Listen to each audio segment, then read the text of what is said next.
Welcome back to Pick and Roll Episode 3. Today's episode, we're going to do a tournament breakdown and a Final Four predictions as well.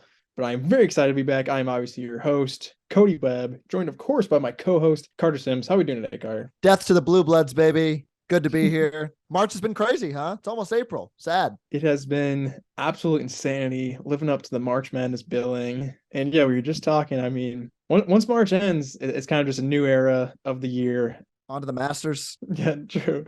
But we still do have a few days left in March, so we'll soak up as much of that as we can. But yeah, for today's episode, we're going to keep it pretty simple. Kind of just go through each region and kind of just break down some of our favorite moments, some of our favorite games. And then, of course, hand out some hoopies. That's pretty much what we do. I'd say best on this podcast. Initial reactions. I do just want to address some elephants in the room off the bat here. But Carter, I mean, in general, what do you think of the tournament? First of all, Kody, I want to point out that in our bracket pool, you and I are first and second. Just want to point that out. Kody is top. I think you might win the thing. It's very exciting. I'm in second, so I'm going to get my money back, which is hype. So that's the first dub that I'll mention before the L that we both took during March Madness. Yeah, so as everyone knows, I'm an Indiana Hoosier. Cody's a Purdue Boilermaker, and not a great March for the Indiana basketball programs, let me tell you, because Purdue suffered some are calling a historic loss in the first round. Oh, really? Yeah, some are saying, not me, but definitely me. And then also Indiana lost in the second round. So it was a sad, dark day for us. And, but we move on, we move past it. But yes, it was a sad, sad time. How are you coping, Kody? It's been okay. Mostly just denial, still in that first stage, I would say. Yep. You don't really come back from losing to a 16 seed, I would say, especially in that fashion. But yeah, just not a great tournament for Indiana schools in general. Nope. I think in our first episode, we mentioned off the top, basketball is just different in Indiana. So that's a bit ironic statement after for better game. or worse sometimes, I guess. Yeah. But I mean, IU, they had a good showing. I, of course, had a bunch of hate against them, picking Kent State, off the top. But I mean, they lost to arguably the hottest team in America right now with the Miami Hurricanes. So true. Not a bad loss there, more of just a bad draw, I would say. Yep. Yeah, I mean, altogether, general thoughts too. I mean, just a crazy tournament. Holy cow, yeah. There's been so many just unbelievable statistics of like a record-breaking year in a sense. No one seeds past the Sweet 16, which is kind of even hard to believe. That's never happened before, but we saw it in 2023, which is awesome. Then, of course, a March Madness, staple, just unexpected teams making deep runs. The FIU Owls are one of my favorite teams to watch throughout this tournament. And as well, shout out, the Princeton Tigers for I believe it's a third year in a row, a 15 seed carving its way into the Sweet 16 somehow. So shout out to them too. But yeah, been a lot of fun. I think we're going to have a lot to talk about as we go through this, but I say we just jump straight into it. Let's do it, baby. March. Let's do it. All right. So we're going to start off pretty much the same format that we use for our tournament breakdown. So if you listen to that, it's going to be similar, just way we're going about it. We'll start in the South. It was one of the more fun regions, I think. There's sort of two regions in specific that were just craziness, and then two others that were a little bit more kind of what everybody expected. But the South was absolute insanity. Just to kind of touch on a couple of my favorite moments, and just even sticking in the first round, it was awesome. Day one, what is it? The second game of the day. I think Furman, Virginia is my favorite game of the tournament. Oh, yeah. I don't know. It's just something about like those first couple games. You really hope for an upset. And I did actually pick Furman. If you watched our past episodes, you know that. So kind of just a bias thing there as well, because that's a pretty lucky pick, I would say. But I mean, no, that's skill. Own that. Right. Oh yeah, and to touch on the brackets too, I had a terrible start, but I mean, as it goes along, obviously everything kind of evens out. Yeah. I actually am not sure if I'm going to win that bracket pool because so basically there's a couple people below, but one person has UConn winning in the Final Four to go to the Natty, and I think that would spring them above me. But then there's also another person who's like way far down below who has Miami winning the entire thing. So it's kind of catch-22. So I think for what I need exactly to happen is for Miami to beat UConn in the Final Four, and then lose in the final. To lose to FAU or San Jose State. So a lot of logistics there. But what do you think about the Furman game? Because I mean, just started off the tournament with a bang, I think. Well, it was awesome because I mean, I think you're right. It was the second game. Because I think the first game was still a really good game. It was the Maryland West Virginia game, which was still like a really close game, battle the whole time. So it was one of those games at the very start where like I have one TV on over here and I have my desktop over here with the other game on. Mhm. And so the vibes were high immediately. And I was like, to be frank with everyone, I bet on I think Furman to cover the spread. So I was just looking for just a really close loss. So I was like, this is great. This is looking great. But then when my guy, Clark, throws this ball away on the inbounds, Yeah. just throws it as the Paladins player would say, he just freaking threw it post game. If you saw that clip, just an absolute heart wrenching play, throws it to the back court, doesn't get quite far enough. Paladins player grabs it, shoots an onions three, and there's like 1 second left, but the game is over. Incredible. I feel like we always get one of these awesome ones in the first day to kind of set the tone of what it's going to be. And this was definitely, you're right, the game of the day. There was another like awesome upset later in the day, but this really set the tone for the rest of the day. It was amazing. But yeah, it was awesome. And honestly, I do think like still standing, that is my favorite moment of the entire tournament, which is pretty crazy because there's so many kind of just like insane games that did go down. Yeah, Yeah, Kody Clark, and I don't really like him to begin with either because he was on that Virginia team that, beat Purdue in the Elite Eight. And true. he was the one who threw the pass forward at the last second to tie the game. Yeah. So kind of a little bit of, Purdue, irony in that play, which I do like. But yeah, really fun to start off. And of course, the other game that you were referring to as well as a massive upset is already the aforementioned Princeton Tigers taking down Yes. Arizona, who I think, and myself included, I thought would go fairly far in this tournament. They Yeah. had elite roster. I mean, two of the best bigs in the nation and pretty dang good guards to back it up too. But I don't know, Princeton, like they just chuck threes, but I don't. Their defensive system is really what surprised me, I think. Yeah, they just really they turned it up on defense. They seemed the final 3 or 4 minutes for Arizona looked completely flustered. Kirk Carissa did Kirk Carissa things down the stretch in a bad Kirk Carissa way. And Yeah. he was so bad he transferred. So he's not at Arizona anymore. So he's in the portal. But yeah, I mean, spoiler alert down the line. I think this is one you and I got completely wrong. I don't know about you. I had Arizona in my Elite Eight. Mhm. I had them going far. So yeah, this was definitely a bracket buster to kind of end the day where you feel like, oh, well, March is over. Screw the brackets. Let's do madness.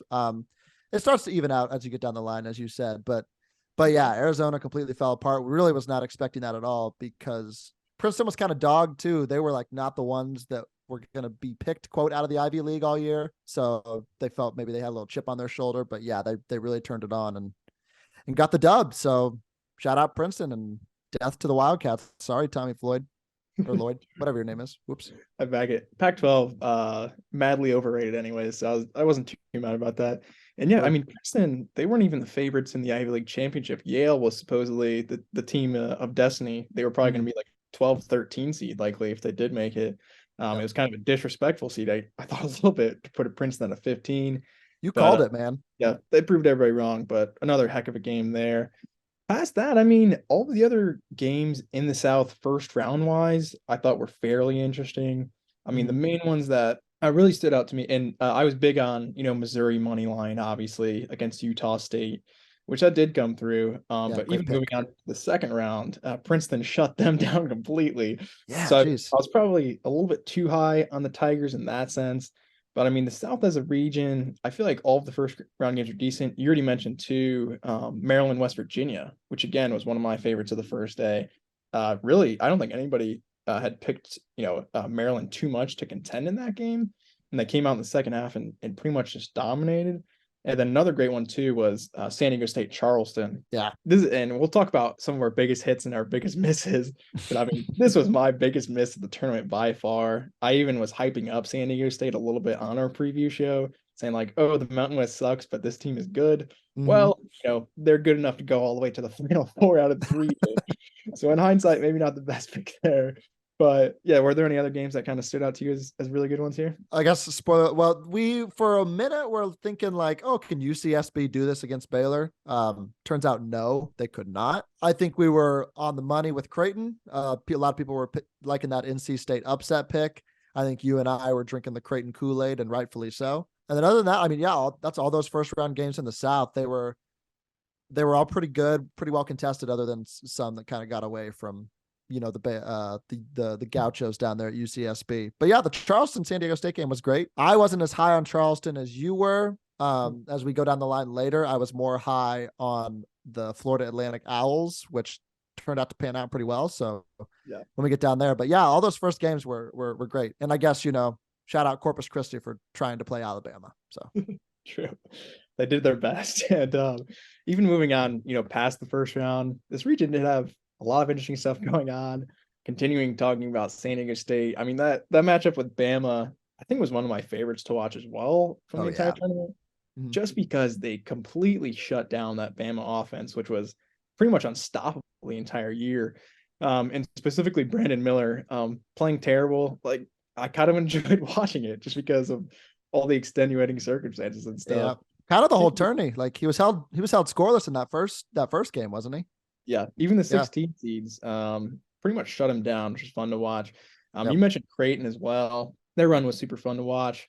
The Creighton Baylor game, which we had hyped up if both those teams won, would be a good one. Definitely came down to the wire there. And then every game past that with Creighton as well. That Elite Eight matchup, I mean, I think that's an instant classic in a sense. Andrew Nemhard was kind of carrying them throughout the tournament until that game. And he kind of he re-injured his wrist a little bit in the second half. And it really just, cut their offensive flow a little bit.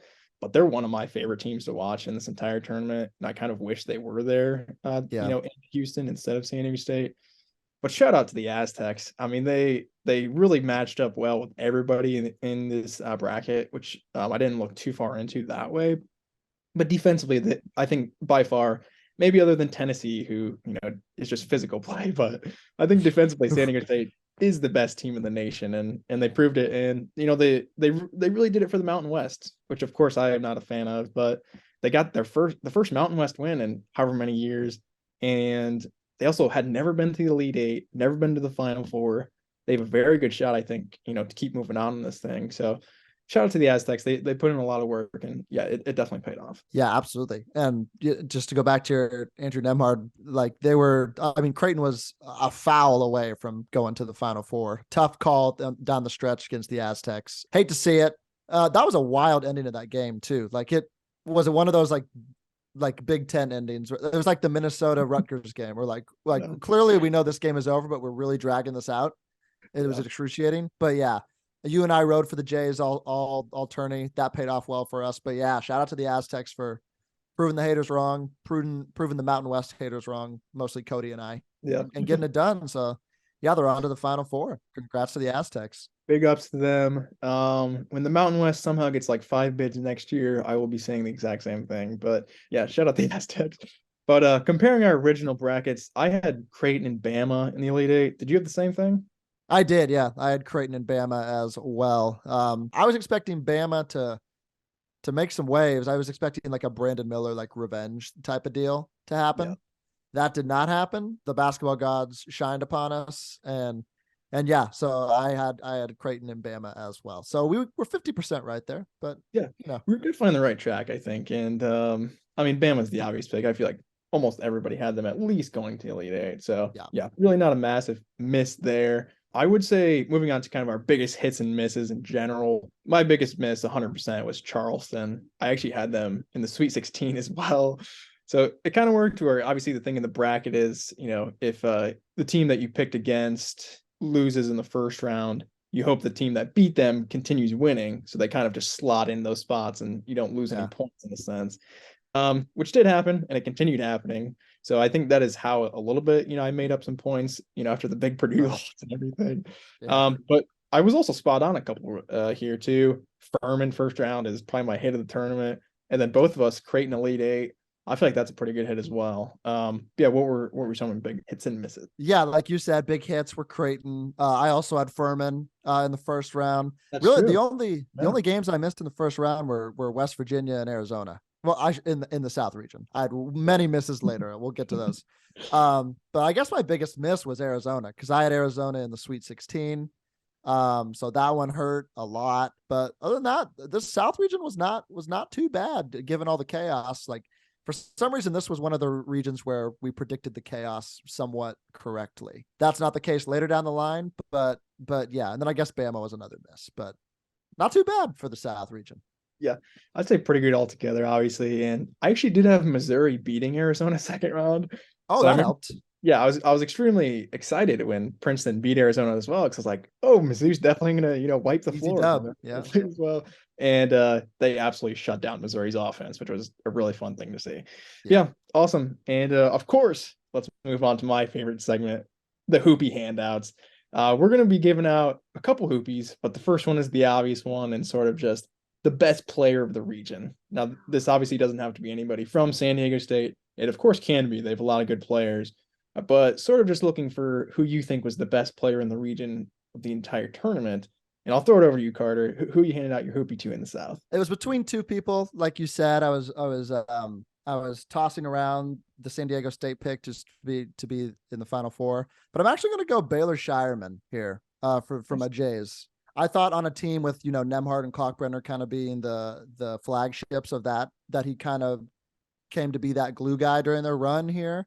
Had some great plays down the stretch, especially against San Diego State. Came up a little short, but yeah, I thought he was great. I love a man with a headband. So respect to Baylor Shireman. I'm giving him my hoopie for this region, just to play devil's advocate. I don't know if you picked a San Diego State guy or if you are loving the Jays as well, but that's where I went. Good pick. Shout out Shireman, South Dakota State transfer, and yeah, good guy overall, I would say.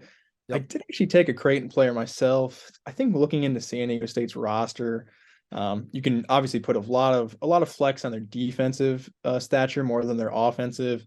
Their best player actually played just really, really bad down the stretch in the Sweet 16 and Elite Eight games, but everybody was solid for them, so I didn't want to single out anybody specific. And on Creighton, I actually ended up going with Ryan Nemhard. Nice. I think he's the flow of their offense at the point. And I did have his statistics here, so I'll read them off quickly. But day one, he had 5, 6, and 6. Day two, 10, 3, and 3. Sweet 16 game, he had 30, 2, and 2. Yes. And then the Elite Eight game, he had 7 and 4, but obviously he was injured for a little bit in the second half.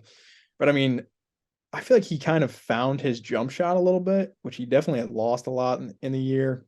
Definitely. And I mean, just his vision and his passing as well that's what has made him a good player already in the past. But adding a 30-point performance to send them to Elite Eight, I think that's crazy. It was against Princeton, to be fair, but they were hooping. But yeah, I think in this region specifically, there wasn't any obvious picks. No. You would think going in, maybe Brandon Miller would be the obvious pick, or what's the other guy's name? Balo or Yeah. Tubelis. Balo or Tubelis. I Yeah. think one of those guys would probably pop off. But the high seeds were out early, which we saw a lot. So yeah, I think a couple of the Jays definitely deserve some hoopies. So I'd love to see that. Absolutely. But moving past that, we do have a couple of just hoopy extras here that we want to throw in.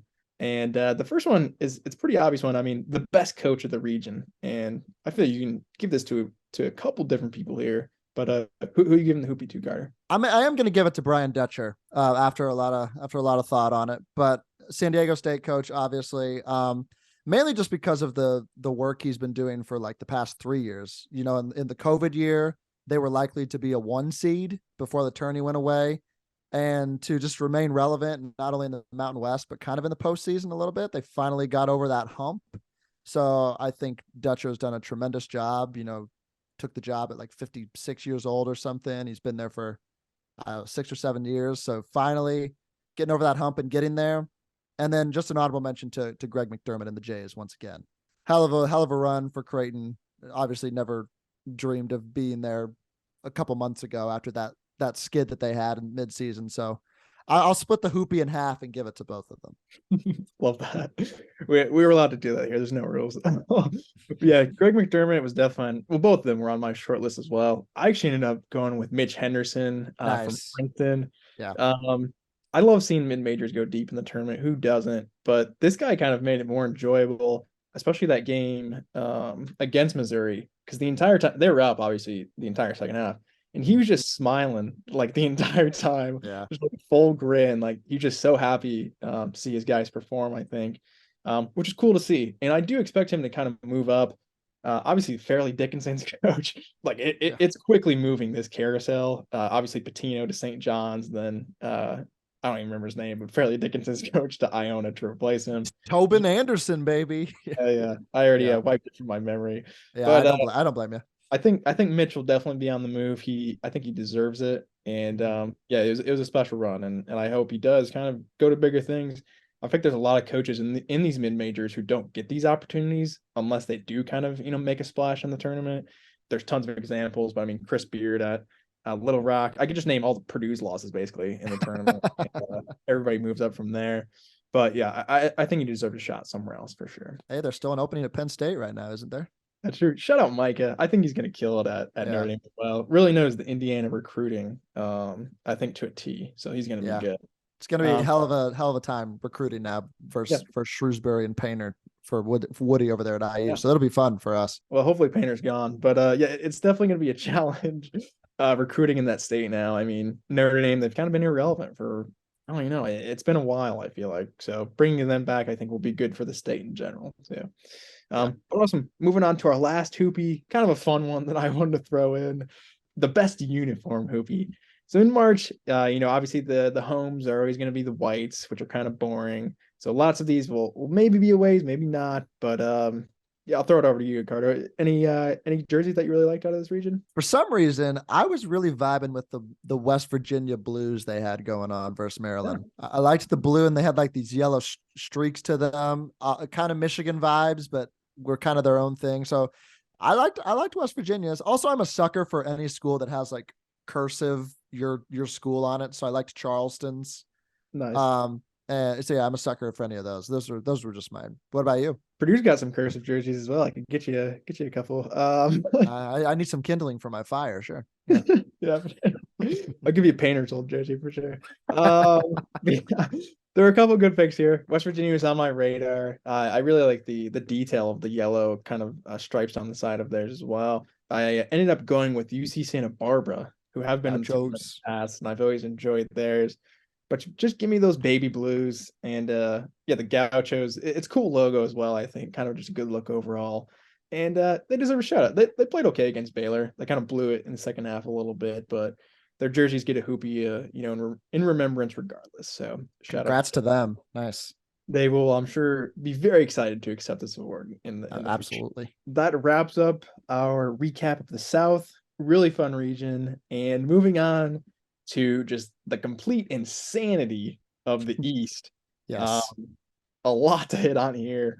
And first and foremost, I mean, we got to talk about it a little bit. Purdue falling to Fairleigh Dickinson.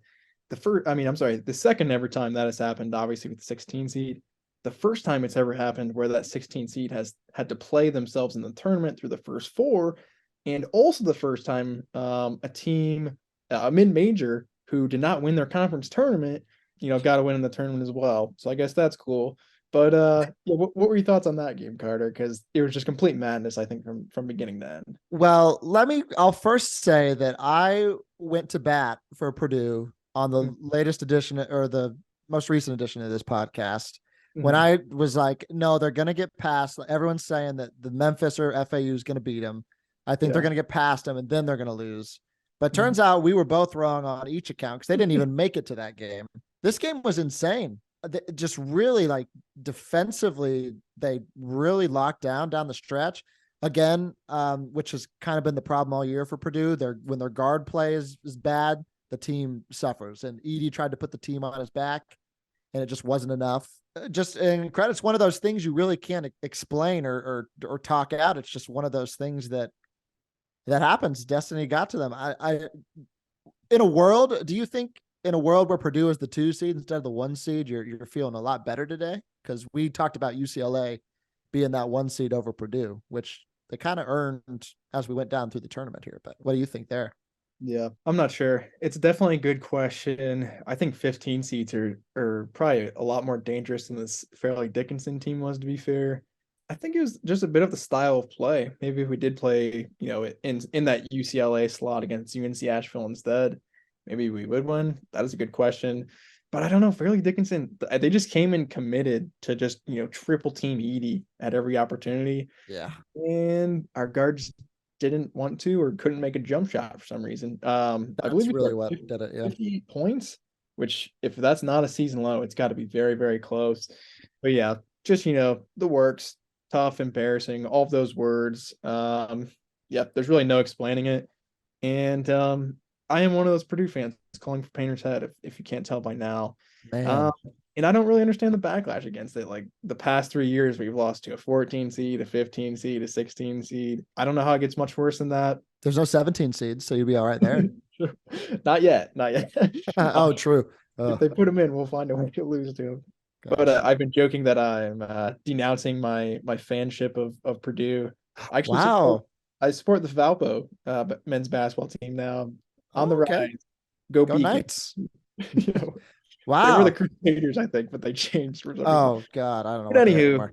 let's swiftly move on past that Sure. and talk about probably the team in the tournament for me, and especially that first round game, especially too, the Owls of FAU against Memphis, which came down to the very last shot. Just cool to think about in hindsight. Because I mean, if Memphis wins that game, is it the same outcome? A lot of people did have them going deep. They were super talented. I think that is the closest game FAU has had in the tournament so far.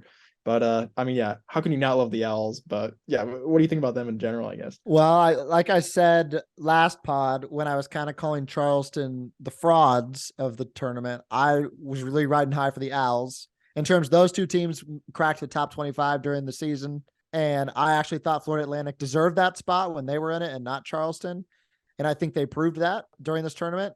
Yeah, it's crazy to think like just survive and advance one game at a time. Like they win that game by 1 point, then they get through this Fairleigh Dickinson team, and then they keep going down and just keep shocking the world. And then I think a lot of people saw that when Purdue went down, like, oh, this region's wide open. Anybody could take this. I know there were some teams like Duke and Kentucky, Marquette licking their lips a little bit, thinking, wow, here we go. But no, the Owls are. It's a great story. Former IU basketball manager Dusty May, just really rolling through. I can't imagine also that he'll be on the move at sometime soon to a Power 5 school, I would assume, but maybe he's got some brand loyalty to him. Who knows? But yeah, the Owls are story of the tournament. They're amazing. They're great. Nothing to say 100%. about. And I think both of us, we did pick them over Memphis round one. I think maybe if I wasn't a Purdue fan, I would have possibly taken them round two, but likely not. I mean, hindsight is always tough to tell. But Yeah. also, I mean, it is a cool story. Obviously, former IU basketball manager, and he's been all around, just being an assistant as well, Mr. May. And also, a ton of their recruits are Indiana-based as well. John L. Davis, their best player, Yeah. is an Indy guy. So a lot of just sort of Indiana basketball infused in that team as well, which I love because it's so random that they're all at Florida Atlantic of all these schools. Yeah. But yeah, all the credit to them. They deserve everything there, and really cool to see down the stretch. Past that, some other first round games were decent in this bracket too. I did enjoy the Kentucky Providence game, obviously, just because of Bryce Hopkins and sort of his relationship to Kentucky in the past. I thought that Duke and Oral Roberts was going to be a really good one. You and me both, man. Yeah, it turned out to be one of the least watchable games of the tournament. Max Amos, he didn't play well. Oral Roberts as a whole kind of just got absolutely blown out. So that was disappointing. But yeah, this region had a lot to offer. Any other games that kind of stood out for you, first round or past? Like you said, a lot of people were picking that Oral Roberts upset. I think I said on this podcast that this Oral Roberts team was better than the 15 seed team that they were back in the day. They did not perform. That was tough. They were not in the game at any point. They went on, Duke started off, I think, on an 11-0 run. They were not in it whatsoever. The Tennessee Louisiana game was really fun. Yeah. Tennessee really tried to choke it away at the end. A big Rick Barnesing happened in the second half, where they almost soiled it. The Raging Cajuns came back with a fury. They survived barely. And then I think they remembered that going forward because, boy, did they have an unexpected performance moving forward. We'll get to that in a little bit. But again, all these teams kind of took care of business. The USC Michigan State game was pretty fun. Izzo showed up in March. I know a lot of people liked the USC play there. But man, those guards just kind of popped off. Walker had a tremendous game. Hogard had a good game. Kansas State and Marquette took care of business. Nothing really out of the ordinary there. And yeah, it was a good first round. I agree. I did pick the Raging Cajuns, and they almost squeaked it out for me. That was a good first rounder, I think, for sure. Yeah. Past that, yeah, MSU. I mean, Boogie Ellis. They kind of just focused, I feel like, their defensive strategy on him entirely. I think they held him under 10 points or something. Yeah. So shout out Izzo. I mean, Mr. March and we can definitely move on to the second round and past here, because I think that's where this bracket did get a lot more interesting. You mentioned Tennessee. I mean, I don't think anybody saw what they did to Duke coming at all. Kind of No. just shut them down from start to beginning. And Duke, I mean, one of the more high-powered offenses, I would say, at least on paper. I mean, all the recruits they had, they were playing so well at the end of the year, was on a massive winning streak. And Tennessee was kind of the opposite. Like, they lost Ziegler. All they really can do is play defense. They don't have a ton of offense. And they shut down Shire and his boys. So shout out Rick Barnes. I think pretty much everybody, including me, counted them out almost from the start of this tournament just because of that Ziegler injury. But yeah, really came around that game specifically and proved everybody wrong, I think. Yeah, totally agree. That was one of my big misses for sure, because I was also one of those doubters against Tennessee. So that was incredible. Kansas State, once again, I'll be talking a lot about Kansas State as we go forward, but yeah, man, taking care of business against Kentucky, that was a really fun game to watch. I was watching that in a bar, and there were like 4 Kentucky fans there, and just watching them just get depressed and leave made me a little happier that IU had lost the day before. So, or that night. I think they lost that night, maybe. I can't remember. Yeah. And then I think the big surprise, everyone was really high on Marquette going into this tournament. I don't know if I don't remember. Were you high on them, or were you kind of like, I think they're overseeded? I actually picked Michigan State to beat them. That's probably with Furman, my best pick of the tournament, I would say. Yeah. I went the same way. I picked Michigan State here, which panned out really well. So yeah, again, Izzo and Marsh. I mean, and then they gave Kansas State a game. Izzo said they won, quote, it was lucky. I don't know about that, but man, that was a really fun game. Kansas State, Michigan State was super fun. Kansas State played just a bunch of fun games this tournament, and they had one of the more awesome plays of Coach Tang, waving his arms ferociously, get with Marquise Noel, and then just throwing the oop. People are saying, was that how I drew it up, or did that just happen to work out? I think they drew it up. I love it. But yeah, that was great. There's been like a lot of debate on whether that was a set play or not. I think it definitely was. And it had to do with Michigan State's defense. Obviously, their guards, they play high when, you have the ball up top. And I think Marquise just recognized that. And then probably in a timeout, they're like, okay, next time we're just going to, start in this set. If they're doing the same thing, we're just going to chuck it over the top. So I think it was set up a little bit. But I mean, Marquise Noel's instincts, just passing the ball, are unbelievable.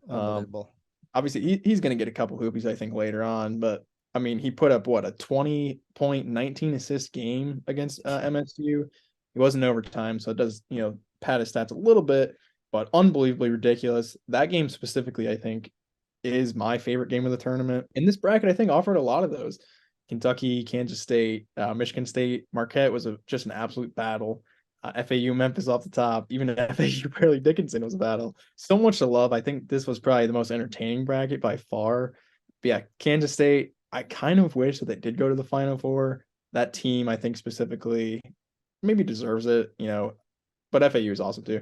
But just Noel and Keontae Johnson, their connection throughout the tournament, which is something special to watch. And Jerome Tang in the locker room, kind of making a name for himself, which I love for the K-State program. I hope they continue, and they'll probably hit the transfer portal extremely hard, losing a couple guys, obviously. Yeah, it was really cool to see them make a deep run. As long as we get to see more Lil Baby locker room videos, that's fine by me. That's all we need. If we get that, yeah, I agree with you there. But awesome. Comparing what happened to our original predictions, I did have Purdue in the Elite Eight, obviously, but I did have K-State with them, and I believe you had K-State as well, correct? That is correct. And the only difference for me was I had Duke there instead of Purdue. I mean, that top part of the bracket was by far, I think, the most unpredictable. Tennessee and FAU. I don't know if anybody had those two meeting up in the Sweet 16. Yeah, I'd say we did pretty good there. And just talking about our biggest hits and misses, obviously Purdue was my biggest miss. But moving past that super quickly, Oral Roberts was probably my biggest miss of the tournament. Again, you even said you were hyping them up in our show. I had them going to the Sweet 16, so I was very high on them. And them getting massacred first round was a bit of a tough thing to swallow. But past that, what I was on top of, I mentioned it, Michigan State, we both made that pick as well. And then FAU first round, I feel like was a bit unpopular too. So a couple good picks there. But Yeah. Any significant other hits or misses for you? Pretty similar. I had Purdue in the Sweet 16, but so I had Purdue and Duke playing in the Sweet 16. So Duke and Purdue were probably my biggest hits for sure. Other than that, other than Purdue losing in the first round, I got all my first round picks, which was nice. Don't know how I did that, but I did. And yeah, I had Kansas State in the Final Four, which hurt. So other than that, not too bad. Yeah. Those my biggest miss is just Duke and Purdue. Yeah, not terrible. Well, awesome. Let's keep it rolling along and hand out some hoopies, baby. I actually kick us off because I already mentioned I was going to give it to him anyways, but I'm giving it to Marquise Noel as the best player in the region.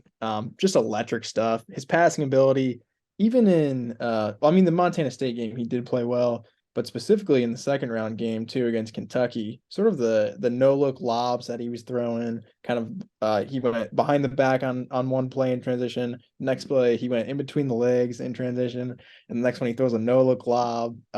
Just disgusting stuff. And being one of those people who like watches, white chocolates passing highlights at 3 a.m. It'll add something to the repertoire. So have to shout him out. Also, he's 5'8". Absolutely. I don't know how this guy's so good, but get him in the NBA as soon as possible for me. But yeah, who are you giving the hoopie out to? Great minds think alike. I'm giving it to Marquise Noel as well. He's just one of those guys. I get big Carson Edwards vibes from him during this tournament. Yeah. He was just on fire. He was awesome to watch, and yeah, everything you said, I echo all your sentiments. He was such fun to watch, and we'll have like a March Madness career, much like Carson Edwards, where you just be like, man, I wish I could see him play more in like a Final Four game. So yeah, 100%. really awesome. Awesome. Shout out Marquise. Come on the pod for sure. Past that, let's hand out a couple more hoopies. Who are you giving best coach in this region? Well, you would think I would do Dusty May, but I'm going to give it to Jerome Tang, just because Kansas State was picked to be finished, towards the bottom of the Big 12, and they got all the way up here to the Elite Eight. I think he's just got all these transfers and has really, really got them in. And then I think the little baby videos are just really, I'm biased towards them. So I just love watching him clap it up with the players in the locker room and dance it out. So Jerome Tang, I think the answer might be Dusty May, but I'm going Jerome Tang. Both very good picks. And I did go for somebody different. I actually went with the Izzone, Mr. Nice. Tom Izzo. There's an asterisk next to it because, as you mentioned, he complained about lucky shots. Marquise Noel, he did bank in a 3, which is a little bit lucky, but come on, Tommy, take it like a champ. But yeah, I think he represented the Big Ten here. Unlike anybody else in the Big Ten, because they all lost early, obviously, but kind of being the only team in the Sweet 16 from the Big Ten. It's kind of just a cool thing, and it's the most Izzo thing I've ever seen. So had to shout out Tommy. I think if they get past that K-State game as well, I think they have a very serious shot of going to the Final Four. 100%. So I mean, he's right. Just a couple bounces, a couple shots away. Obviously, that was an overtime game that came down to pretty much the last possession. So shout out to him. I don't know if he had as good as talent as he's ever had, but still a hell of a coach, I think. So yeah. Absolutely. Love that. Awesome. And then moving on, of course, to the best uniform hoopies. I just had one pick for this region, and it is going to be the Providence Friars. I don't know. There's just something about the black aways that they have that I think are extremely underrated. I even like their little weird Friar logo that they have on there as well. Maybe the only one in that. But I'm going to give them the best hoopie because they probably are not going to get any other hoopies at any other time. But yeah. Yeah, kind of similar vein. I'm just going to give mine to Vermont. Just because nice. I like those dark green jerseys that they wear sometimes. So yeah. Shout out the Catamounts. Love it. Yeah. Catamounts, not a very well-known cat, and Vermont, also not a very well-known team for some reason. Awesome wrap up on that region. Let's kick it over to the Midwest. Which was a fun one, I think, and not as unpredictable as obviously the East or otherwise. But I think still had a lot of fun moments. Some of my favorite first round games. First off, that Xavier Kennesaw State game down to a lot closer than I thought it would have been. Kennesaw State was actually up double digits pretty much the entire second half until a pretty much unstoppable run. I think it was almost at 20-0 at one point from Xavier, who did play well in games past this as well. So shout out to Big East. I think definitely overperformed there. But past that, another one I wanted to shout off the top two was the Pitt Panthers, who I don't think we gave much love to on this show early on. Nope. But again, they just annihilated Iowa State. Possibly had something to do with Iowa State literally not being able to hit like more than 5 shots the entire second half. Maybe had something to do with it, but shout out the Pitt Panthers. I think they showed out in this tournament and proved some people wrong too. Yeah, I've got the Xavier game marked down too. Sean Miller figured out how to sweat it out, pun intended, and got it done. So shout out to them. Shout out Penn State. I was low on them just because I thought the magic was over. It was not. Holy cow, they had a hell of a shooting performance, mostly funk. Was it 10 threes? Something crazy like that? Unbelievable. Yeah, you couldn't shoot that well if you tried. So just incredible performance there. Texas A&M had absolutely no chance in that game. And then just because this will be the last time that I can mention it, and Trace Jackson Davis, shout out to the Indiana-Kent State game, getting past that upset pick from people. And then I think they lost all their magic on that game. And they're like, okay, we proved everyone wrong. We didn't get upset. Let's go get beat by Miami. So shout out Trace Jackson Davis. Hell of a game, hell of a career. And here's to next season. Tamar Bates in the portal. I saw that. Yeah, Tamar Bates gone. Also, I think I forgot to mention earlier, but Kirk Kriisa, I saw that he was visiting Nebraska, I believe, this weekend. Or maybe today. So that would be interesting. But yeah, the IU game, that was actually a pretty solid first round game, I think. Obviously, Trace is a IU legend, even from a Purdue fan, can't deny that. So fun team, but I mean, that Miami squad, that Miami Drake game was actually closer than I thought it would be as well. Yeah. Pretty much there weren't too many upsets in this region, especially round one. Pretty much everybody won who's supposed to, other than Pitt. But I mean, Iowa State's Iowa State. You really have no idea what you're going to get with them, I feel like. And then Penn State, like you mentioned, was the other massive one. I think A&M kind of just got like the worst seeding possible, and then along with that, like the worst draw possible. I mean, with Funk Man throwing up 10 threes in a game, I don't think anybody's beating them that day. So kind of just tough for the SEC in that stance, just because everybody else kind of did play really well from the SEC, and A&M seemed to be the cream of the crop in a sense. But yeah, a lot of fun first round stuff. Past that, talking about later in the bracket and everything like that, one of my favorite games actually, and it's probably one that doesn't come to mind for a lot of people, it's actually the Houston-Auburn game. It was another early game on one of the weekends, and it was just a Sasser complete takeover. Yeah. I think Auburn was up, I don't know, maybe 10 at half, and then Marcus Sasser figured it out and stuck around, I believe, 6 or 7 threes in the second half. And they ended up winning by almost 20, which at that point I was a little bit worried going into the Miami game after that. But a lot of fun stuff in this. I think possibly this was the deepest bracket, which is kind of why all the higher seeds kept moving on. Mm-hmm. Obviously, the Sweet 16, ended up being the 1, 5, 2, and 3 seeds, all respectively. Obviously, IU was the 4, but I guess your thoughts kind of on that game too. I mean, with Nigel Pack just chucking 3, same with Isaiah Wong and Jordan Miller and O'Meara just playing out of their minds down low. I feel like I couldn't really have done too much better. Yeah, it's crazy. IU has this history of playing these teams like in the second round that just like are one of those teams that get hot and just keep going. Like, when we were the 1 seed, we played a Syracuse team that got to the final four.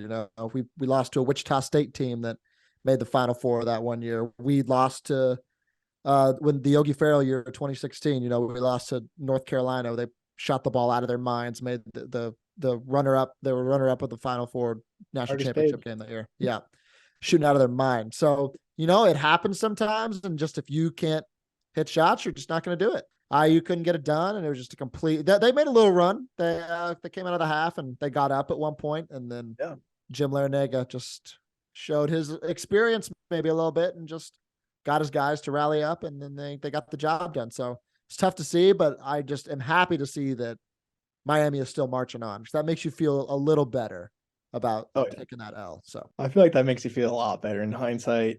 Obviously the night of the game, it's always going to sting a little bit, but that Miami team's ridiculous. They kind of have a thing too, where early in the second half, the other team would always make a run. It was similar in the Houston game as well. And then just out of nowhere, they kind of just pile on as many 3-pointers as possible. yeah, really fun Miami team to watch. Just a bad draw for IU, I feel like.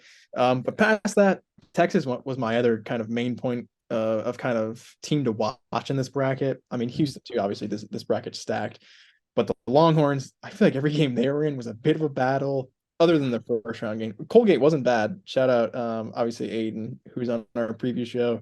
Really like Colgate money line. They didn't have the wits to stand against Texas, I don't think.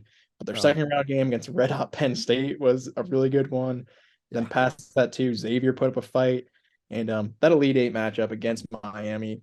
I think those may be the best two teams in this entire tournament, question mark. I think Texas is probably the one team who didn't make the Final Four, who probably deserves it the most. Just the way Serge Jabari Rice was playing, especially, I mean, against Colgate, I think he had like 8 threes or 7 threes as well, which is insane to watch.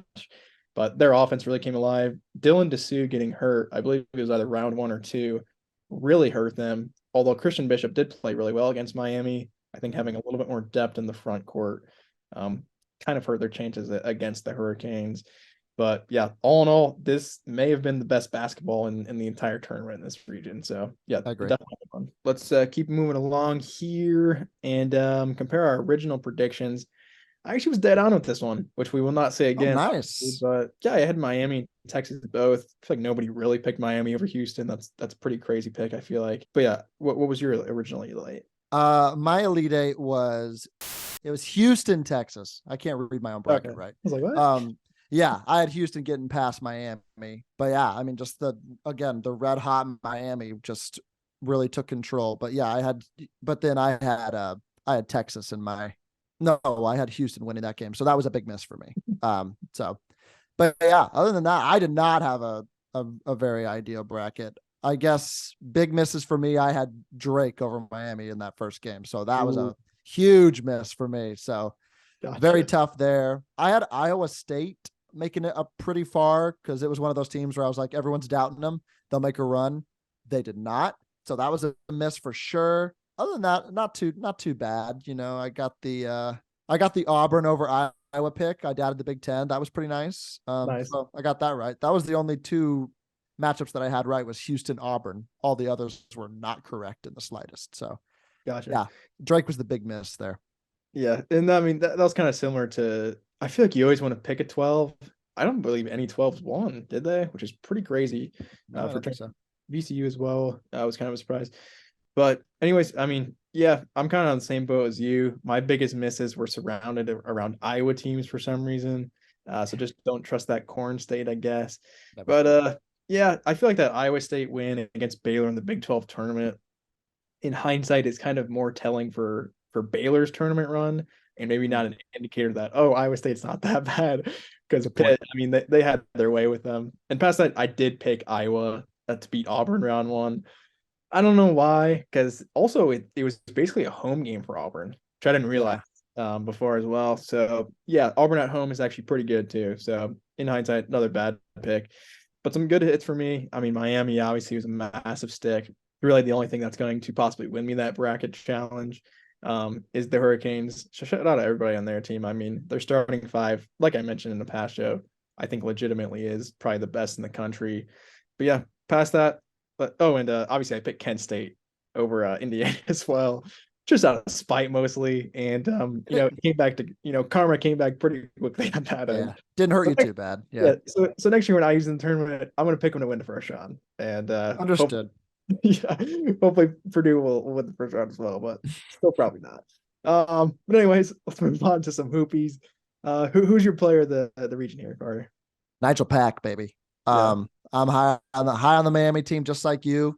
And if I could have put the blinders on and said, if they played IU, could this Miami team get far on the back of Nigel Pack? And the answer would have been yes. But the Hoosier blinders came on. He's been carrying this team through this tournament. With the help, obviously, of Isaiah Wong has also helped tremendously. But I think really it's led by Nigel Pack. So I like the Pac-Man, and I've got him with the hoopy here. Love that. Yeah, the Pac-Man, I mean, he really could not miss against IU, and one of the best shooters in the country by far. So I backed that up a lot. I actually went with a different Hurricane here. I went with Jordan Miller, the unsung hero of Miami.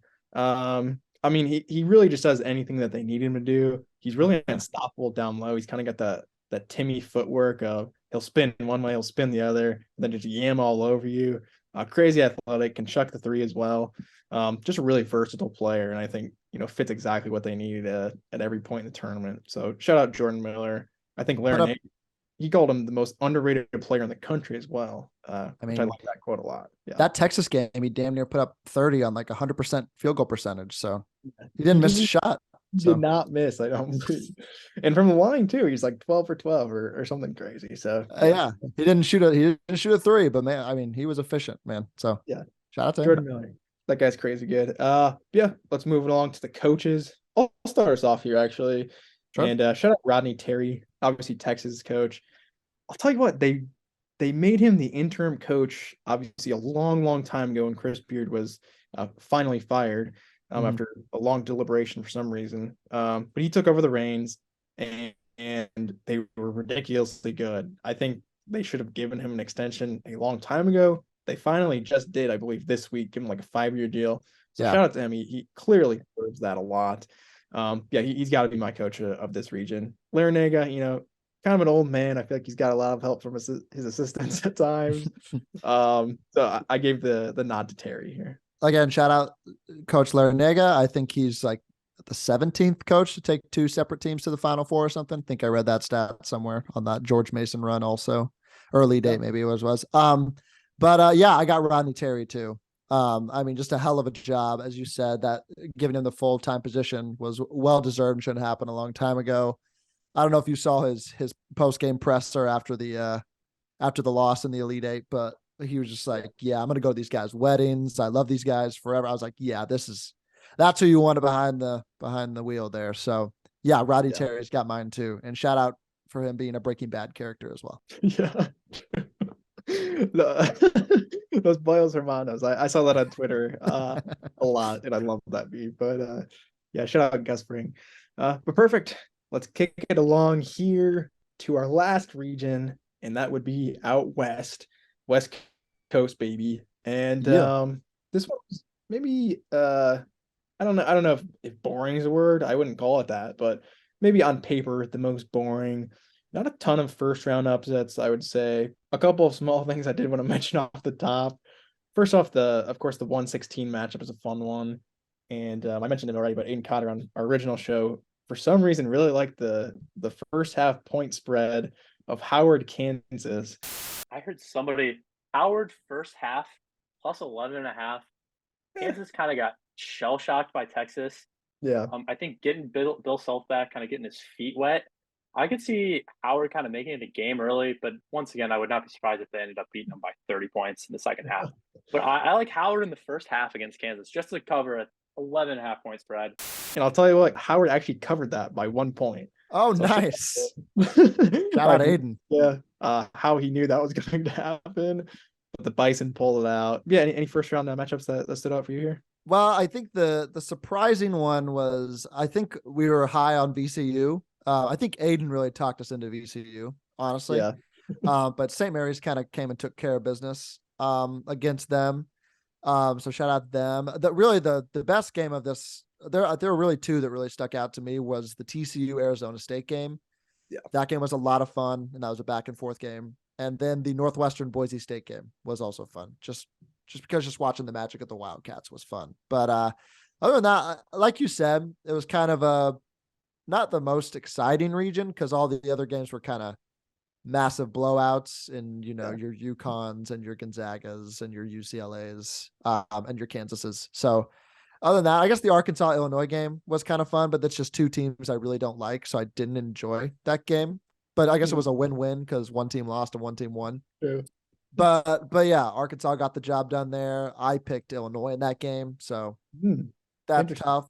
But yeah, that was like the one where I was like, yeah, I'll believe in the Big Ten right here. No, not the case. So wrong time to do it. So the first region was pretty okay. Yeah, the first round there's nothing too crazy. That TCU Arizona State game was pretty electric.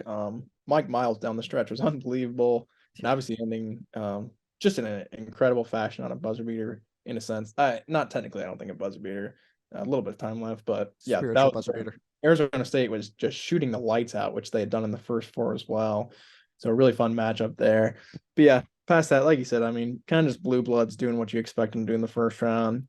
I did like the Hogs in that 8-9 matchup. That was probably the toughest one to predict. And I think the Boise State, they actually put up quite a fight as well, possibly a little bit under seed, I think. But Northwestern, that's a tough draw for a 7. And moving on to the second round and past that as well, I think Northwestern drawing any other 2 seed other than UCLA, I kind of really like their chances. So it kind of just sucks they were stuck in this bracket. Past that, there were a couple games I definitely wanted to talk about, obviously. Yeah. Arkansas over Kansas. This region got a lot crazier as it went along. Arkansas Definitely. obviously taking down top seeded Kansas. I think that's one of the games of the tournament too. And then another one that we have to throw out off the bat too is Gonzaga UCLA. Yeah. We mentioned it in our show. Of course, the rematch of that iconic Jalen Suggs game. And Gonzaga got another iconic moment from it, from one of their guards chucking in threes. But yeah, what were your thoughts on those games? Yeah, I think for me, the Gonzaga UCLA game was pending other games was the game of the tournament. Yeah. Just a lot of history and then a lot of baggage there. A revenge game of sorts for UCLA. Gonzaga looking to prove something. And yeah, it just came down to a Jay Wright Villanova play to draw up and just to chuck the shot. Swather, good God. That was from the logo, like a ballsy play. So fun. Jaime Jaquez down the stretch was unstoppable. They couldn't guard him. He just drove to the lane, got whatever he wanted towards the end. That momentum was crazy going forward, but at the end of the day, Gonzaga still somehow managed to pull it off and get there. So that was definitely a game to look out for. The Kansas-Arkansas game was hilarious just because the must bus, Eric Musselman, just ripping his shirt off to beat Kansas after, just making it to the Sweet 16. When that happened, I was like, oh, this guy's about to get pummeled in the next round. Yeah. So that was rough to see. That was a lot to see. And it just makes you think, like, if Bill Self were in this tournament coaching it all, if it would have been different. Because everyone suspected he would be coaching in this matchup and would have assuredly been, I think, in the Sweet 16 game coaching. But we didn't get to see that. So the defending champs go down. And then other than that, I thought this region was UConn's. Just every game they played, they're pummeling their opponents. Not even close. The biggest surprise was just the Gonzaga UConn game. It got out of hand really fast out of nowhere and just brutal. UConn just owned this region. That was something I want to touch on as well. I mean, they kind of just got red hot at the right time. I mean, we were talking about in the preview show of, this team at one time was, the number 1 team ranked in the country. And I don't know if they can live up to that. I'll tell you what they did. Jordan Hawkins, the guards finally found their way, I think. Obviously, surrounding around Sonogo, they have a lot of good players. But kind of just everybody, like I said, really did get red hot. And they blew everybody out of this region, which was completely unexpected from me. But yeah, the UCLA Gonzaga game is a classic. Drew Timme really took advantage of a couple of injuries too. The UCLA starting center Bona was out, which and then they were kind of short-staffed trying to guard Timme. And for some reason, Mick Cronin decided to not double team him the entire game. So I think he had like 38, 40 points, somewhere in that range, which is pretty awesome to see. And kind of UCLA's injuries, I think, screwed them. Jalen Clark obviously was a massive loss. And then losing their starting center right before they play Gonzaga doesn't help too much either. But yeah, I wish we could run this back with UCLA healthy, because that UCLA UConn, I think, would have been a much better matchup than what we got with Gonzaga. Yeah. But yeah, regardless, shout out to the Huskies. The boy, the unknown Hurley, as I call him, not Bobby, but Danny. Yeah, he's a really good coach, I think, and he's got a really fun personality. It'll be good to see him and Larry Naga, join up in the Final Four. I think that, like, just pregame will be super fun. But yeah, shout out to the Huskies. Again, kind of just a team that I don't think many people saw coming. Basically every Final Four team this year, but really fun to watch down the stretch, and they really did just beat the crap out of anybody they saw. So shout out to them. Let's talk about our original predictions. I'll start us off because I was way off. In my Elite Eight, I originally had the Kansas Jayhawks facing off against the TCU Horned Frogs. Was maybe a little bit too high on the Horned Frogs coming in. I do still really like their roster, and I think they had a good showing in this tournament. Kind of just a really tough draw. Gonzaga obviously is not going to be an easy out with Drew Timme in his last year, and they would have had to get past UCLA as well, who I think performed much better than I thought going in. But yeah, what was your original Elite Eight prediction? So my Elite Eight was UConn Gonzaga. Actually, I Nice. somehow managed that. I don't know how. It was because just I went with the Gonzaga fever in the UCLA game. I didn't go for the revenge storyline. I just went with the Drew Timme storyline, Yeah. which helped me out. So yeah, I got that right. But I mean, at your Horned Frogs, they made that Gonzaga game a game. Like it was what, a 3-point game when it came down to it. So like it was a battle the whole time. But yeah, just on the backs of Timme and Swather and guys like that, they pushed through. But yeah, I was happy with my Elite Eight picks, but I had the wrong Final Four pick. I had Gonzaga going, which was a bummer. So Dang, that's yeah. brutal. That's the worst when you have you have both Elite Eight teams, but then you pick the Final Four. That's what we did. That's what I did for Creighton as well. So yeah, tough there. But yeah, a couple of good sticks. My biggest hits here, I mean, it's obviously everything in the first round, but I did have UConn and UCLA in the Sweet 16. This was my biggest miss of a bracket, I would say. Past that, I pretty much got everything wrong. But yeah, it sounded like you pretty much had everything spot on, other than Must Bus, obviously, which we'll get to later. But do you have any like massive hits or misses or anything? No, the UConn Gonzaga's really treated me well. Just the big hits were VCU, I guess. Actually, that wasn't a really big hit because I just had VCU losing the next game, so that was okay. I guess the Kansas was a big hit because I had them in the Sweet 16, eventually losing to UConn, and then I had Illinois playing Kansas, so that wasn't a good pick either. But other than that, I also picked Boise State against Northwestern. But nice. Other than that, everything else kind of rolled. So yeah, like I said, kind of a boring bracket first round, but yeah, a little bit craziness after that. But awesome. Let's move into the hoopies. Actually not our last hoopies, but our last ones for past people. Who are you giving the best player in this region? I'm giving this one to Sonogo. I had to give it to a Husky, but Sonogo just really took over these games when it came down to it. Really bodied people, got a bunch of buckets, and yeah, I think he just benefited again from just being surrounded by a bunch of great players and getting hot at the right time. But yeah, I'm giving mine to Adama Sonogo. Love that. And yeah, like you said, you could really give it to, I think, anybody on UConn. I did have Sonogo and Hawkins in my honorable mentions. And yeah, shout out Andre Jackson as well. He's kind of the guy he's kind of like I can probably find an IU comparison as well, but he's kind of like Ethan Morton of UConn. Sure. Kind of the guy who, if you're gonna pick a guy to shoot a shot, you're gonna pick, Andre Jackson. But I'll tell you what, this guy, he came into the tournament with a chip on his shoulder. He said, if you're gonna leave me open, I'm gonna chuck it. And he did that from the first game, which I love. And actually in their Elite Eight matchup, he almost had a triple double. Kind of just popped off. And the unexpected unsung hero, Jordan Miller type of UConn. So shout out him as well. I am gonna unfortunately give my hoopie to Drew Timme. There we go. Just for that UCLA game alone.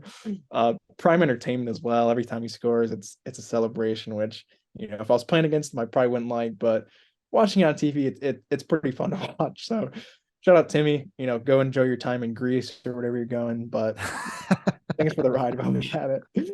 But perfect. Let's move on to the hoopie best coach. I'll kick us off because I know you're not going to like this pick, but I'm going to give it to the muscle man. Oh, there it is. And again, just for that single moment of him taking his shirt off and waving it around, it's just iconic. Like it's really cringy and I don't like it, but I mean, we'll never forget it. And also he did like the whole the pig chant, the suey chant or whatever, with the whole crowd after that with his shirt off. So yeah, really good content, I think, going forward. But yeah, Musselman, it's a good win as well. I mean, for them to go to the Sweet 16 as many years in a row as they have at Arkansas, it's impressive, especially with their draw this year. But who are you giving the hoopie for the best coach here? On the flip side of that, I'm giving it to Danny Hurley because when they beat Arkansas, Danny Hurley was thanking the fans and Bill Murray was telling him to take his shirt off, troll him. And you know what he didn't do? He didn't do it. So shout out to him just for that. But also shout out to Bill Murray's son, who's an assistant for UConn, just because we get to see Bill Murray at March Madness games. I'll love that for as long as I can. I get to see Bill Murray at Cubs games and March Madness games. So I love it. So yeah, I'm giving it to Danny Hurley. They've really turned it on. They struggled for a little bit there. A quick losing skid in midseason. People kind of were doubting them. They figured out how to play again. They really turned it on in March. So shout out Danny Hurley. Shout out Bobby Hurley too. Shout out the Hurley brothers. Shout out all the Hurleys. Love them. Perfect. Moving on to the last hoopy handout here. Best uniforms of the region. I'll kick us off again here. I got a couple. Arkansas Reds. I really like their ways, and the Razorback logo is pretty good. I think you could do a little work on it, but I do like it. And then my actual hoopy, I am going to give it to you though, is the VCU Blacks. Nice. Yeah, I don't know. It's sort of obviously the mid majors have an advantage, I feel like, in this category, just because they're not going to be wearing the home whites in all these games. But VCU Blacks, especially the writing on their uniforms as well, I think is very underrated. Shout out the Rams, but yeah, they're going to get my hoopy here. Yeah, I'm giving mine to the Arizona State jerseys. Nice. The black with the maroon and gold streaks down the side, I thought looked really nice with the pitchforks. Yeah. Great. Shout out the Sun Devils. I back that completely. Well, awesome. And that will conclude our regional breakdowns. One last thing before we go into our Final Four predictions. I did want to present our all tournament teams, which I'm not even sure if they really do this. I think they possibly do, but it's mostly just people who are in the Final Four usually. So I wanted to do it before then to kind of get, the overall of all the regions of who we would have. We can kind of go one by one here, or we can kind of sprint them all out. Pretty much whatever you want, Carter. I'll throw it over to you first, though. Who you thinking are deserving of the first team of the tournament here? I'm wondering how many players will have overlap here. My first one, which I think you might have because we both love this guy a lot, Marquise Noel.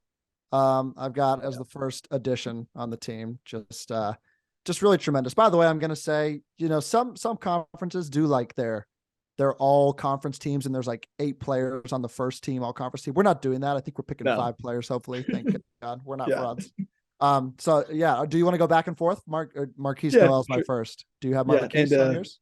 My point guard as well is of course Marquise Noel. Nice. I feel like this is maybe the most obvious pick of this team. But yeah, we've talked him up enough. Who's your second all tournament team? Then I had to pick one Hurricane. So I'm picking Nigel Pack as my addition. I don't know if you're leaning that way, but I've got Nigel Pack as my other card. He did just miss out on my team, but unbelievably deserving. I think really you could throw in any Miami players here, and I'm not going to argue with you. Yeah. At my shooting guard, I did throw in Marcus Sasser just for that Auburn game pretty much alone. Yeah. Just electric stuff from Sasser. And is he a senior? I'm not actually sure. I think he is, but if not, I want to see that guy play a lot more basketball because just one of the purest jumpers I think I've seen in a while. So really enjoy watching. He might have a COVID year. I don't know, but I think he is a senior. But we'll see. Yeah, put him in the portal. I'd love to see it. Portland, I'll take him. That's fine. I would take him. We need a consistent shooter now that Tamar Bates is gone, even though he wasn't a consistent shooter. So we'll take it. Anyway, my third pick, I am taking, since you hyped him up, I am taking Jordan Hawkins. Yeah. Just for all the reasons you said earlier. I mean, he just shot the ball like a madman. So I'm going Jordan Hawkins here. And he was slotted in at my small forward as well. Nice. So we're definitely thinking along the same lines here. Love it. Yeah, we've said everything about him as well, but really found his jumper, which is really fun to see. But yeah, one of the best shooters in the country too, which is a running theme with our backcourts here. But moving on to the front court, who you slotting into that power forward spot? I got my man. I got the stash. I got Drew Timme here. Mm-hmm. I mean, is he the first player with multiple doubles in tournament games? He had 10 in tournament games. I read that stat, something like that. Yeah, but good for him. Right. He had incredible performance in that UCLA game alone. So I think that alone gets him in here on unworldly performance. So yeah, I got Timme here. Yeah, he does make my list. I did actually slot him in at center. There we go. So to reveal my power forward, it is going to be Jordan Miller of the Miami Hurricanes. Nice. Like I said, mad underrated, and he had to make my list. At least one Miami person, I feel like, had to make my list too. And of course, I think he was the top performer, so I definitely want to throw him in there. But who has rounded out your 5 here, Carter? Who's your center? Well, I guess I got Sonogo playing kind of a forward, so I guess maybe Drew Timme is my center. But yeah, I got Sonogo here. Just that, yeah, I feel like that back court or that front court is tremendous stuff. So yeah. Sonogo. Great picks all around. That would be a very fun team to watch, I think. And shout out one honorable mention. I did have a 6th man. but we're not counting him officially, so no worries there. Serge Jabari Rice off the There bench. he is. Yeah. Not fair. It's not fair bringing him off the bench, so I had to shout him out. But awesome. Let's move on to our final four predictions. So obviously the final four left. We got the first matchup of the FAU Owls against the San Diego State Aztecs, which is going to be a fun one. I mean, obviously the defense of San Diego State has been dominant, but FAU, I feel like they're always down at half, and they always come out on this crazy run, obviously led by Nell Davis. But yeah, I don't know. It could go either way there. And then, of course, as well, the 5-seed Miami Hurricanes against the 4-seed UConn Huskies. Probably the more important of the two games, I would say. Those are, in my eyes, the two hottest teams at this time. Yeah, what do you think? I mean, it's kind of a toss-up both ways, but what are your thoughts on these games? I'm getting real like Butler Duke vibes from these matchups. So yeah, for that reason, I'm taking the Owls over San Diego State to get to that Final Four game and to, be the first, maybe perhaps the first 9 seed to be in a position to win it. I think the highest seed to win the tourney was the Huskies. I think they were a 7 seed back in the Shabazz Napier. I think they were were they a 7 seed or were they an 8 seed? I don't remember. They were 7. I think Villanova in the 80s won. Oh, you're right. They were an 8 seed. You're right. They beat Patrick Ewing. Yeah. 9 would be the highest, I believe. Yeah. Yeah. So yeah, I like the Owls getting there, especially because, a Cinderella mid-major team making it there. I feel like they're a team of destiny right now just to at least make it there. And then, man, it's a tough call, but because UConn and Miami, these teams are both so hot, but then it's just a coin flip. And I'm just going with UConn just for the, nice. Here, I literally just went with point differential in the games that they've played. Miami's played a lot of close games. UConn hasn't. So I'm just going. Yeah. But you could argue the other way for Miami that they've played in close games and found a way to win. So if UConn's on a close game, then maybe there's trouble there. So I don't know. But it all depends if Miami can continue to shoot the ball lights out like they have been. UConn will rely heavily on their big men for sure. 100%. And with Miami being undersized, the big man matchups is massive. Yeah. Haven't even mentioned, but Omer, Miami center, also has been playing really well. But the thing is about Miami, they don't have size and they don't really have a deep bench when it comes to their front court. So if Sanogo can get in foul trouble early, that's definitely trouble for the Hurricanes. For me, I think we're on the same wavelengths for the most part. I am going to also pick FAU to move on, which I don't know. I feel like every San Diego State game, like before that game, I probably would have picked against them. And I'm going to continue doing it. And they will probably continue to be wrong and win the entire thing. But yeah, how can you not love this Owl team, I think? And yeah, I think they are destined, like you said exactly, that Butler championship run, like just that iconicness of it. I think the Owls still have some magic left in them. So I'm gonna pick them in the UConn Miami game. It's tough. It's really tough, man. I'm gonna pick Miami. I'm gonna keep riding with my boys. I feel like I can't really turn on them now. But like you said, I mean, in a sense, you would think that UConn really hasn't been challenged, but it's just because they're beating the crap out of everybody. Yeah. So I don't know. I think this will be a close game, which may play to Miami's advantage, like you said, but I think it could come down to the last shot 100%. So yeah, obviously different matchups for us, but I'm going to go on a limb and say possibly you're picking UConn to win the whole thing. What are you thinking for the championship game?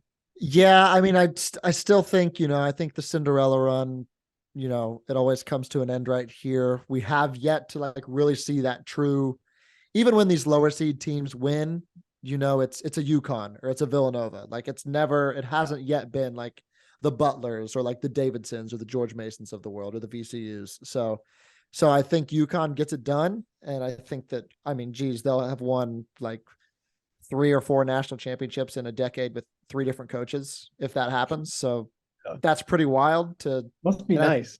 Yeah, that would be really nice. So I think that if that happens, I don't know if we consider UConn a blue blood. I think that might cement them as a blue blood if they do it. In fact, they're on the outside looking in, but if they do that, they'll have as many wins as a lot of blue bloods who we consider blue bloods. So I'll go with that for UConn. 100%. All right. And final score predictions?